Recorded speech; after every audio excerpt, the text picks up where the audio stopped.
Бүгін біздер үй жағдайында сочник жасайтын боламыз.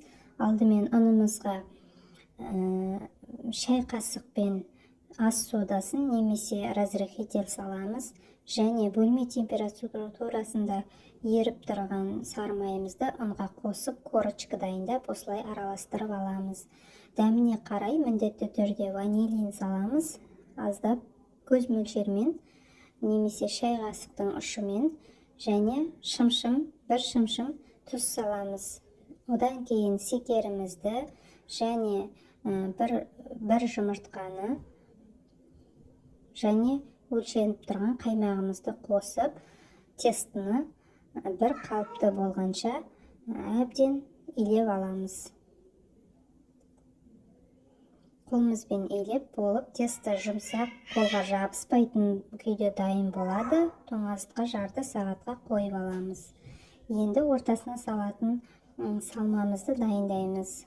Творогымызға, сүзбемізге, яғни 2 ас қасық секер, 1 ас қасық қаймақ және 1 ас қасық ұн саламыз. Және жұмыртқаның сары уызын салатын боламыз. Ақ уызын бөлек ыдысқа құйып алып қалыңыздар. Қазір бетіне жағуға қолданамыз. Және бір ыдыстағы ванилинді толық саламыз. Қоспамызды әбден езіп, біркелкі массы болғанша араластырамыз. Тоңазытқыштағы қойып қойған қамырымызды шығарып аламыз. Тестіміз жұмсақ, қолға жабыспайтын, өте ыңғайлы болып шығады. Оны бірнеше бөліктерге бөліп аламыз. Бұл өз қалауларыңызша немесе таразыға қойып өлшеп те бөлсеңіздер болады. Менде 11 бөлек шықты.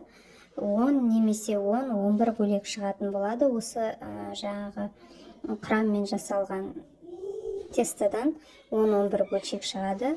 Осылай бәрін доңғалақтап, біркелкі қалып жайып шығамыз. Және салмамызды да барлығына теңдей етіп бөліп, орналастырып шығамыз. Ешқандай қалдық қалмайды. Осы рецептпен осылай жасасаңыз, ешқандай бөлшек қалып қалмайды. Салмамызды барлығын орналастырып болып, тестінің екі жағынан түйетін боламыз. Піскен кезде ашылып кетпейтіндей екі жағынан жайлап түйіп, пергамент жайылған противенге сочниктерімізді орналастырамыз.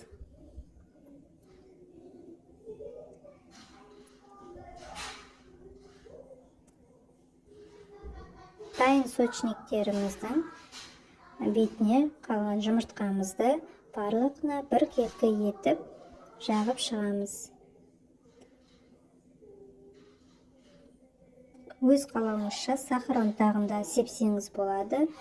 Қызып тұрған пеште 180 немесе 200 градуста пісіріп аламыз.